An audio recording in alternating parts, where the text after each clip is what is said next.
ఏపీలో local body elections కూటమి equations ని మార్చబోతున్నాయా? ఓ పక్కన మిత్రపక్షాలు, మైనర్ పార్ట్నర్స్, బీజేపీ వైపు నుంచి, జనసేన వైపు నుంచి కొంచెం ఆలోచించాల్సిన పరిస్థితి ఉందేమో అనిపించే ప్రకటనలు వస్తా ఉన్నాయి.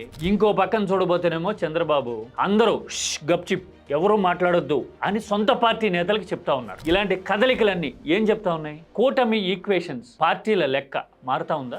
ఏదో జరిగిపోతోంది, అసలు నిప్పు లేకుండా పొగరాదు లాంటి ఈక్వేషన్స్ చెప్పడం ఇక్కడ ఉద్దేశం కాదు. రెండు లాజిక్స్ చెప్తా, అవేంటో చూడండి. చూసిన తర్వాత అసలు ఇలాంటి లుకలుకలైనా కదలికలైనా ఎందుకు వచ్చినాయి, ఇలాంటి ఈక్వేషన్స్ వచ్చే ఎన్నికల నాటికి ఎలాంటి ప్రభావం చూపించవచ్చు అనేది మాట్లాడదాం. అంటే ఒక రకంగా స్థానిక ఎన్నికలు ఏపీకి ఒక పొలిటికల్ ప్రివ్యూని 2029కి ఏం జరగబోతోంది, ఏం జరిగే అవకాశం ఉంది అనే ప్రివ్యూని చూపిస్తున్నట్టున్నాయి. మరి అదేంటో చూద్దామా?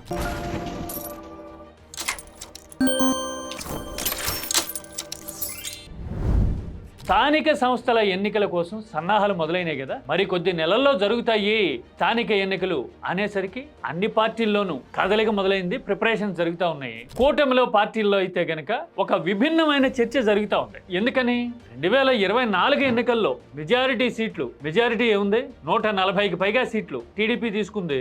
20 అంతకంటే ఎక్కువ, ఒకటి అటు ఇటుగా జనసేనకి ఇచ్చారు. అలా ఎందుకన్నానని చెప్తా. బీజేపీ పోటీ చేసిందని పట్టుమని 10, అంతే కదా. మరి ఈసారి మాత్రం స్థానిక ఎన్నికల్లో పరిస్థితులు ఎలా ఉంటాయి అని ఇండికేట్ చేస్తూ కొన్ని ప్రకటనలు వచ్చినాయి. ముందుగా జనసేన విషయం చూద్దాం. జనసేన గురించి 20 అంతకంటే ఎక్కువ అని పర్టికులర్ గా నెంబర్ చెప్పకుండా ఎందుకన్నా, జనసేనకి 100% స్ట్రైక్ రేట్ వచ్చింది అనే దానికంటే ఎన్ని సీట్లు ఇచ్చారు, ఇచ్చిన సీట్లలో జనసేన నుంచి జెన్యూన్ గా వచ్చిన వాళ్ళు ఎన్నిట్లో పోటీ చేశారు అనే విషయం ఆ పార్టీ వాళ్ళకి తెలుసు, ఏపీ రాజకీయానికి తెలుసు కదా. టికెట్లు ఇచ్చి ఉండొచ్చు కానీ నాయకులు ఎక్కడి నుంచి వచ్చారు అనే విషయం ఓపెన్ సీక్రెట్ కదా. అందుకోసమే స్థానిక సంస్థల ఎన్నికలు వచ్చేసరికి జనసేనలో ఒక పెక్యులియర్ సిచ్యువేషన్ అనేది కనపడతా ఉంది. మాకు ఇప్పటికన్నా అవకాశం ఇవ్వాలి అని మాట్లాడుతున్నారు. పైగా క్షేత్రస్థాయిలో టీడీపీతో పైకి చెప్పినా చెప్పకపోయినా, ఒప్పుకున్నా ఒప్పుకోకపోయినా రాష్ట్ర వ్యాప్తంగా, మరీ ముఖ్యంగా కోస్తా జిల్లాల్లో ఆ ఫ్రిక్షన్ తీవ్ర స్థాయిలో ఉండేసరికి మేము ఎస్టాబ్లిష్ కావాలి అంటే, మాకు నోరు రావాలి అంటే అవకాశం ఇవ్వాలి అని అడుగుతూ ఉన్నారు. అందుకోసమే నాదెండ్ల మనోహర్ ఒక ఇంట్రెస్టింగ్ కామెంట్ చేశారు. అప్పుడు వర్తించిన ఫార్ములా ఈ రోజు కూడా వర్తిస్తుందనే వార్త ఈ రోజు వచ్చింది. అది కరెక్ట్ కాదు. చూశారు కదా, 2024లో పోటీ చేసినట్టుగా ఉండదు ఈసారి అని చెప్తూ ఉన్నారు. అట్ ద సేమ్ టైం మళ్ళీ స్పెక్యులేషన్ వచ్చేస్తుందేమో అని, అలాగని మీరు ఊహించుకోకండి, వివిధ పార్టీని సమన్వయపరుచుకుంటూ తీసుకెళ్లాల్సిన అవసరం ఖచ్చితంగా ఉంటుంది అని చెబుతూ క్యాప్ పెట్టడానికి, మూత పెట్టడానికి ట్రై చేశారు. అంటే 24లో లాగా ఉండదు అంటే దాని అర్థం ఏంటి? ఇచ్చినవేవో తీసుకుని మహాప్రసాదం అనుకోము అని చెప్పాలన్న ప్రయత్నం ఉంది. అట్ ద సేమ్ టైం ఆ మాట చెప్తే మళ్ళీ గ్రౌండ్లో ఉత్సాహం ఉప్పొంగితే గనక ఏమవుతుందో, బాస్కి కోపం వస్తుందేమో, బాస్ అంటే కోపం వస్తుందేమో అనే ఉద్దేశంతో చాలా టాక్టికల్ గా మనోహర్ జనసేన అంతరంగాన్ని బయట పెట్టారు. అట్ ద సేమ్ టైం ఎక్కువ ఎక్స్పెక్ట్ చేయకండి అని సొంత లీడర్లకి చెప్పారు. ఇక బీజేపీ ఈ మధ్యన తీసుకున్న స్టాండ్ భలే ఇంట్రెస్టింగ్ గా ఉంది. చిన్న చిన్న వీడియోస్ లో ఈ మధ్యన మనం మాట్లాడుకున్నాం. ఇప్పటికన్నా బీజేపీ ఏపీకి చేసిన మేళ్ల గురించి చెప్పుకోవాలనుకుంటోంది, మంచిదే అని అన్నాను నేను. ఇగో ఇలా ఫలానా పథకాన్ని తీసుకొచ్చాము, ఫలానా డెవలప్మెంట్ చేశాము అని చెప్పడం మీద దృష్టి పెట్టారు కదా ఇప్పటికే. ఆ తర్వాత పోలవరం, మోడీవరం అనే క్యాంపెయిన్ ని జనంలోకి తీసుకెళ్ళాలి అని అనుకోవడం వ్యూహాత్మకం అని కూడా చెప్పున్నా కదా. ఇప్పుడు మరో అడుగు ముందుకేసి మాధవ్ చేసిన కొన్ని కామెంట్లని ఏపీ ఖచ్చితంగా అర్థం చేసుకోవాల్సిన సందర్భం ఇది. పోలవరం పూర్తవుతోంది అంటే అది మోడీ వరం, ఎవరు కాదనగలరు అంటున్నారు. చూడండి, పోలవరం నరేంద్ర మోడీ వరం. ఈ విషయంలో డిఫర్ అయ్యేందుకు ఆస్కారం ఉందా? అంతేకాదు రాయలసీమ గురించి కూడా ఇంకో కామెంట్ చేశారు. చూడండి, రాయలసీమ సంబంధించిన power house of south India చేయబోతున్నాం. రాయలసీమని అసలు దక్షిణాది రాష్ట్రాల్లోనే అభివృద్ధికి కేర్ ఆఫ్ గా మలుస్తున్నాం అంటున్నారు కదా. అంటే పోలవరం పైన పెట్టుబడులు, అమరావతి గురించి కూడా ఇదే స్పీచ్ లో ప్రస్తావించారు. అంటే మధ్య కోస్తా, నడి కోస్తా, ఇక రాయలసీమ గురించి కూడా, అంటే అన్ని ప్రాంతాల గురించి చాలా వ్యూహాత్మకంగా ప్రస్తావించడం చూస్తే ఇది మాధవ్ నోటి నుంచి వచ్చిన డైలాగ్ అనుకోగలమా? బీజేపీ వ్యూహం అని అర్థం చేసుకోవాలనా? సమాధానం రాజకీయం తెలిసిన వాళ్ళకి అర్థమవుతా ఉంది కదా. పైగా మాధవ్ చాలా వ్యూహాత్మకంగా స్థానిక సంస్థలు వచ్చినాయని ప్రతి వాళ్ళు టిక్కెట్లు అడిగేయకండి, టిక్కెట్లు అడగాలి అంటే గెలిచే సత్తా ఉండాలి అని కూడా అన్నారు ఈ స్పీచ్ లోనే. మాకు ఇన్ని సీట్లు కావాలంటే ఆయన తప్పనిసరిగా గెలవగలరు అని చెప్పగలిగే ధైర్యం, దమ్ము మన దగ్గర ఉండాలి. ఇలాగా అంటే ఆకాంక్షను బయట పెట్టారు.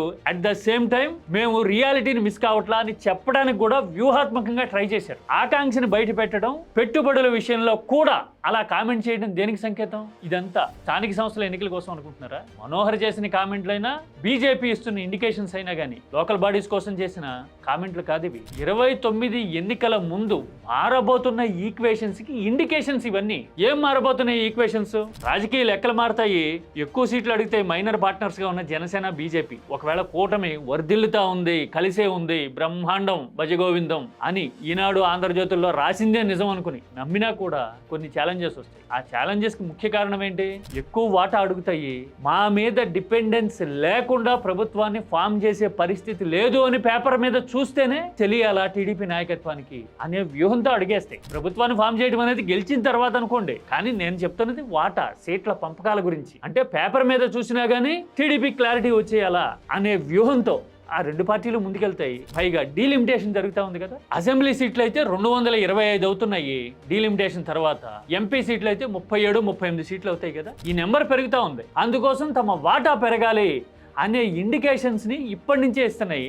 బీజేపీ అయితే ఢిల్లీలో లెక్కలను బట్టి ఇక్కడ గేరు మార్చడం ఎలాగో ఉంటుంది. ఎందుకంటే ఇప్పుడు మొహమాటం లేకుండా మాట్లాడుకోవాలంటే కేంద్రంలో నడుస్తున్నది ఎన్డీఏ అయినా గానీ, టీడీపీ మద్దతు ఉన్నా లేకపోయినా గానీ మోడీ ప్రభుత్వానికి డోకా లేదు కదా. ఉద్ధవ్ ఠాక్రే పార్టీ నుంచి ఎంపీలు చీలి ఎన్డీఏలోకి వచ్చేశారు.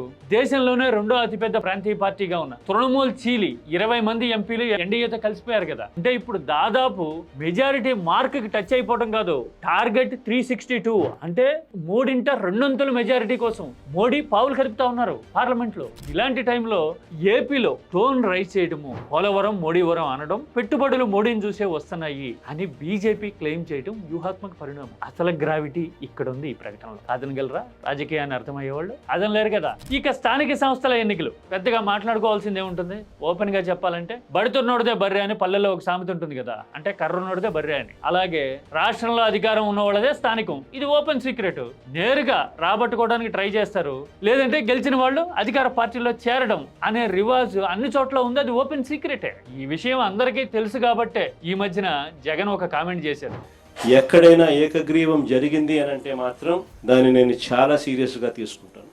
ఇలాగా ఏకగ్రీవాలు అయితే ఊరుకోను అని చెప్తా ఉన్నారు కదా. ఏకగ్రీవాలు అయితే ఊరుకోరు, కరెక్టే. ఏకగ్రీవాలు కాకుండా వైసీపీ తరపున గెలిచిన వాళ్ళు అటు వెళ్ళి కలిశారనుకోండి, అవతల వాళ్ళు ఆకర్షించేశారనుకోండి, ఏం చేస్తారు? చేయడానికి ఏముండదు. స్థానిక సంస్థల ఎన్నికలంటే మొహమాటం లేకుండా చెప్పుకోవాలంటే అలాగే నడుస్తూ ఉన్నాయి ఇవాళ రేపట్లో. అలాగని స్థానిక ఎన్నికల్లో ఏదో రకంగా పైచేయి సాధిస్తే అసలు యుద్ధంలో 2029లో ఫలితాలు, పరిణామాలు మారతాయా లేదా అని చెప్పడానికి ఒక ఎగ్జాంపుల్ చెప్తా. 2014-19 ఎన్నికల మధ్య జిల్లా పరిషత్తుల్లో అప్పట్లో ఉమ్మడి జిల్లాల్లో ఒక్క కడప మినహా 12 జిల్లా పరిషత్తులు కొట్టింది. మరి 2019 ఎన్నికల్లో ఏమైంది? అంటే స్థానిక ఎన్నికల్లో నయానో భయానో, లేదంటే అధికారం, ప్రభావం, ప్రకాశం అన్నీ ఉన్నాయి మా దగ్గర అనో ఫలితాలు చూపించుకోవచ్చు. కానీ అల్టిమేట్గా 2029లో ఏం జరుగుతుంది అని చెప్పడానికి ఇది ఇండికేటర్ కాదు. నేను ముందుగానే చెప్తాను. కాకపోతే 2029 నాటికి ఎలాంటి ట్రిక్కీ ఈక్వేషన్స్ ఉండొచ్చు, ఎస్పెషల్లీ బీజేపీ టోన్ ఎలా మారుతా ఉంది, ఎందుకు మారుతా ఉంది అనేది చాలా ఇంట్రెస్టింగ్గా కనపడతా ఉంది. అందుకోసమే చంద్రబాబు ఇలా సొంత పార్టీ నాయకులకి ముందుగానే చెప్తా ఉన్నారు, ఎవరు ఇష్టం వచ్చినట్టు ప్రకటనలు చేయొద్దు, జాగ్రత్త అంటూ ఉన్నారు కదా. కారణం అదే. అంటే స్థానిక సంస్థల ఎన్నికలు ఏపీ రాజకీయంలో పరిణామాలని చాలా వ్యూహాత్మకంగా మార్చబోతున్నాయి అని అయితే అర్థమవుతోంది కదా. మీరైతే ఏమంటారు?